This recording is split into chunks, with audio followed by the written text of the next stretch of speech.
کے لائق ہو گیا جہاں سے آیا تھا، اس میں حصہ حرکت ختم ہو گئی اور روح وہاں چلی گئی جہاں اسے جانا تھا۔ تو اب ایک جملہ کہوں کہ درمیان میں اگر نفس نہ ہو تو جسم کی موت ہو جاتی ہے، جسم میں حصہ حرکت نہیں رہتی، جسم میں جو ہے وہ تحرک باقی نہیں رہتا۔ تو یہ نفس ہے جو برقرار رکھے ہوئے ہے اس روح اور جسم کے رابطے کو، اگر درمیان سے نفس ہٹے گا تو رابطہ منقطع ہوگا، نتیجے میں موت ہو جائے گی، جسم جو ہے وہ فنا کی منزلوں کو طے کرنے لگ جائے گا۔ اب رسول نے بڑے احتیاط کے ساتھ فرمایا اور رسول نے کیا قرآن میں کہا، میرے حبیب ان سے کہو، کیا کہو؟ ابنانا و ابناکم ونساءنا ونساءکم وانفسنا وانفسکم، تم اپنے نفسوں کو لے کر آؤ، ہم اپنے نفسوں کو لے کر آئے۔ تو یہ نفس رسول کون ہے بھئی؟ یہ نفس رسول کون ہے؟ قائل علی ہے جو نفس رسول ہے۔ اگر نفس کو ہٹا دیا جائے تو جسم کو موت آ جاتی ہے۔ تو علی کو نفس رسول اس لیے بتایا کہ نفس رسول نہیں بتایا جا رہا تھا، یہ بتایا جا رہا تھا اگر رسالت کو امامت سے ہٹ کر سمجھنا چاہو تو رسالت مردہ نظر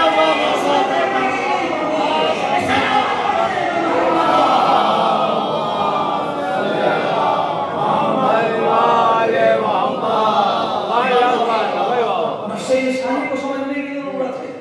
اچھا چلیے، اچھا اب ایک نفس، بعض افراد یہ کہتے ہیں کہ نفس جو ہے کوئی تو نفس ذائقۃ الموت ہے، نفس کو موت کا ذائقہ ہے، تو نفس ہے کیا؟ نفس کوئی دیکھنے کی چیز ہے یا نہیں دیکھنے کی چیز ہے؟ تو بعض نے یہ کہا فلاسفہ میں، اور یہ اچھی بات یہ ہے کہ روح اور نفس میں بہت زیادہ فرق نہیں ہے، روح اور نفس میں بہت زیادہ فرق نہیں ہے۔ مطلب یعنی اگر نفس جسم کے اندر ہو، روح جسم کے اندر ہو، پیکر انسانی میں ہو، تو اسی کو نفس کہتے ہیں، اور اگر پیکر انسانی سے نکل جائے تو جو نکلی ہوئی چیز ہے اس کو نفس نہیں کہا جاتا، اس کو روح کہا جاتا ہے۔ تو چیز ایک ہے، اگر جسم میں ہو تو نفس، اور جسم سے نکل جائے تو روح۔ تو کیوں کہا؟ اس کی وجہ یہ ہے، اور کیجئے گا، ان النفس، نصیر الدین طوسی ہمارے بڑے اچھے فلاسفہ ساتھی صحیح اسی کے ہیں، وہ فرماتے ہیں ان النفس جسمانیت الحدوث و روحانیت البقاء۔ نفس کی خاصیت یہ ہے کہ جب وہ پیدا ہوتا ہے تو جسم کے ساتھ ہوتا ہے، لیکن باقی رہنے میں جسم کا محتاج نہیں ہے۔ اور کیجئے گا، بات کو ذرا سطح عمومی سے بلند کر رہا ہوں، کاش میری بات پہنچ جائے گی تو میرا مقصد حل ہو جائے گا، جس وجہ سے میں نے یہاں تک آپ کو لے کر آیا ہوں۔ ظاہر ہے اگر یہ سخت مسائل میں منبر پر بیان نہ کروں تو کہا جائے کہ بیان کروں، کوئی ایسا میدان ہے کہ جہاں پر یہ باتیں بیان ہو۔ کبھی کبھی لوگ علماء نوجوان خاص طور سے کہتے ہیں بڑی سخت مجلس تو بہت اچھی پڑھی مگر کیا پڑھی یہ نہیں پتا۔ کہا کتنی اچھی مجلس، کہا مجلس بہت اچھی تھی، کہا کتنی، کہا اتنی اچھی تھی کہ ہم تو سمجھے نہیں، اتنی علمی مجلس پڑھی کہ ہم نہیں سمجھے۔ تو میں وہ والی تعریف نہیں چاہتا، میں وہ والی چاہتا ہوں کہ تعریف ہونا ہو کم سے کم مجلس پہنچ جائے آپ تک، میری گفتگو آپ تک پہنچ جائے تو آپ کی توجہات موجود رہے۔ تو نفس کسے کہتے ہیں؟ کہا نفس اپنے وجود میں، نفس یعنی جب تک جسم میں ہے تو وہ نفس ہے، کوئی اس کو روح نہیں کہے گا، اور جب باہر آ جائے گی تو اسے کوئی نفس نہیں کہے گا، اس کو پھر روح کہا جائے گا۔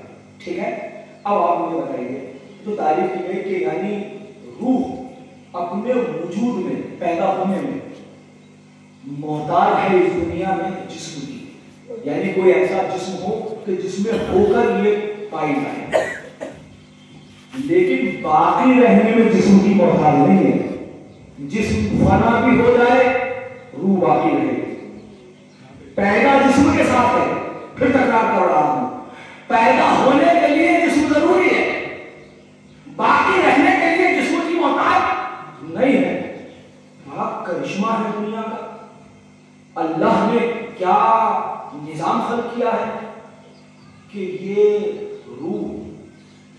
یہ جو جسم میں چند سال، چند مہینوں یا چند برسے کے عرصے کے لیے انسان کے جسم میں پیدا ہو جاتی ہے، پھر اس کے بعد وہ فنا نہیں ہوتی. خلقتم للبقاء ما خلقتم للفنا. ہم نے تمہیں باقی رہنے کے لیے پیدا کیا ہے، فنا ہونے کے لیے پیدا نہیں کیا. ہم نے تمہیں باقی رہنے کے لیے، تو اس کا مطلب یہ ہے کہ باقی رہنے کے لیے پیدا کیا گیا ہے. تو باقی کا جسم رہے گا، کا جسم تو باقی نہیں رہے گا، وہ فنا ہو جائے گا، مٹی کے میں مل جائے گا. اچھا تو روح تو حقیقت انسانی پہ کیا ہوگی؟ جسم یا روح؟ بھئی روح حقیقت انسانی ہو گئی، اس لیے کہ وہ اسے باقی رہنا ہے. بھئی یہ تو ختم ہو گیا. جو چیز ختم ہو اس سے سوال و جواب کیوں؟ اس سے سوال و جواب کیوں ہونے لگا؟ تو کیا قبر میں سوال و جواب ہوتے؟ میاں اس قبر میں سوال و جواب نہیں ہوتے. یہ بھی آپ سمجھ لیجیے، یہ جو ہم مردے کو جا کے نکالتے ہیں، اس قبر میں سوال و جواب کا مسئلہ نہیں ہے. سوال و جواب وہ قبر برزخی ہے، جہاں روح جاتی ہے اس کی بھی وہاں ایک قبر ہے، وہاں سوال و جواب ہوتے ہیں. اس لیے کہ جسم کا سوال و جواب دے گا. آپ بولتے ہیں یا جسم بولتا ہے؟ آپ دیکھتے ہیں یا روح دیکھتی ہے؟ آپ گفتگو کرتے ہیں یا روح گفتگو کرتی ہے؟ چلیے اس مسئلے کو پہلے حل کیجیے. آپ کا جسم روح کو چلا رہا ہے یا آپ کی روح جسم کو چلا رہی ہے؟ کون کس کو چلا رہا ہے؟ روح جسم کو چلا رہی ہے. اور دلیل کیا ہے؟ دلیل یہ ہے کہ اگر یہ نکل جائے تو جسم تو ہے مگر چلتا نہیں، آنکھیں ہیں مگر چلتی نہیں، روح ہے، ساری چیزیں ہیں جیسے تھی ویسے ہیں. نکلا کیا؟ کہا روح نکل گئی. تو اگر روح نکل گئی تو روح تھی تو چلا رہی تھی، روح تھی تو چلا رہی تھی، مگر روح دکھ نہیں رہی. اگر دلیل تو کچھ چیزیں وہ ہیں کہ جو دکھتی نہیں مگر انہیں چلاتی ہیں جو دکھ رہی ہوتی ہیں. سبحان اللہ، سبحان اللہ. کچھ چیزیں وہ ہیں جو دکھتی نہیں ہیں مگر انہیں چلا رہی ہیں، جو نظر آ رہی ہیں. تو اب اگر یہ قاعدہ ہے کہ روح جو نظر نہیں آتی وہ اس کو چلا رہی ہے جس کو جو نظر آ رہا ہے، تو دنیا میں بہت ساری وہ چیزیں ہیں کہ جو چلا رہی ہیں نظر نہیں آتی. اب ہم سے یہ نہ پوچھنا کہ غیبت میں آپ کے امام ہے تو ان کے وجود کا فائدہ کیا ہے، یہ فائدہ کیا ہے کہ ان کی وجہ سے یہ نظام قائم ہے.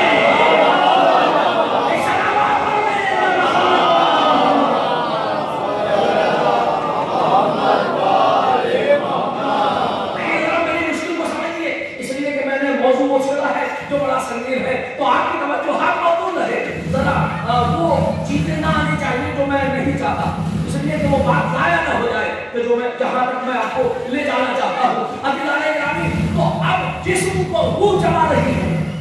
اچھا یہ پیدا روح کب ہوئی؟ ہم اس میں دو سوچتے ہیں، روح پہلے تھی اور جسم الگ تھا، روح جسم میں آ گئی. اچھا 4 مہینے میں بچہ شکم مادر میں مکمل ہوتا ہے، تو اس کو ایسے تو یہ ہے کہ عالم ارواح سے روح آئے اور وہ اس دنیا میں جسم میں ایوس ہو گئی، تو وہ موجود تھی پہلے سے.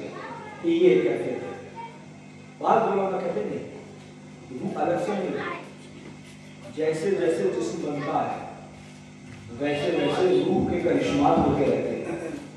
جب جسم پورا مکمل ہو جائے تو روح پوری مکمل ہو جائے. دونوں کی مثالیں کو تاکہ جوان ہو کے جنوں کی محفل رہ جائے. یہ مائک ہے، اسے چلا کر رہا ہے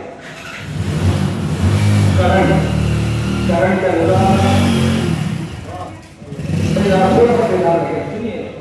بھائی کرنٹ نظر نہیں آ رہا لیکن چلا وہی رہا ہے جو نظر نہیں آ رہا.